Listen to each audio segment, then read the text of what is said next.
நான் உழைச்சு திங்கணும் தானே இருக்கேன், எனக்கு அந்த சாப்பாடுலாம் வேணாம். யாரோ ஒருத்தவங்க உங்களுக்கு வாய்ப்பு கொடுக்க போய் தான் நீங்க இந்த இடத்துல இருக்கீங்க. அதே மாதிரி தம்பி கொடுக்க வேண்டியதானே. எல்லாரும் பிறக்கும் போதே எல்லா வேலையும் கத்துக்கிட்டு வர்றாங்க. கண்டிப்பா சொல்லி கொடுத்தா கத்துக்கிறவனே தம்பி. என்ன தம்பி இப்படி பேசி விட்ட? அதானே உண்மை. ரைஸும் பரோட்டாவும் கலந்து போடணும். கண்டிப்பானே, விசுவாசமா இருப்பேன் உங்களுக்கு. இப்போ நம்ம ஃப்ரைட் ரைஸுக்கு சிக்கன் போடுவோம்ல, ஆமாண்ணே. அந்த சிக்கன் எப்படி வெட்டுறதுன்னு பார்ப்போம். சரிண்ணே. நீங்க இப்போ ரைஸ் போடுங்க, போங்க. இப்படி இப்படி கட் பண்ணிக்கோங்க. ஓகே, இந்த சின்ன சின்ன சைஸா கட் பண்ணுங்க. சரி சரியா? ஓகே, கட் பண்ணிட்டு கூப்பிடுங்க.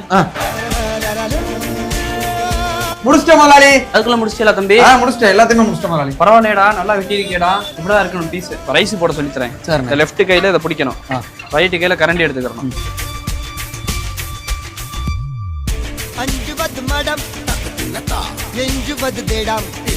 பரவாயில்லையே தம்பி, முத நாளே இப்படி போட்டியல. ஈஸியா இருக்கு முதலாளி. அவ்வளவுதான் தம்பி. இப்படியாவது எல்லா வேலையும் கத்துக்கிட்டு முதலாளியை இம்ப்ரெஸ் பண்ணிடணும். The next day. சிக்கன் ரைஸா ஒண்ணா போடுறோம் முதலாளி. சொல்லி கொடுத்த அடுத்த நாள் எகுத்த கடையில வேலைக்கு சேர்ந்துட்டானே.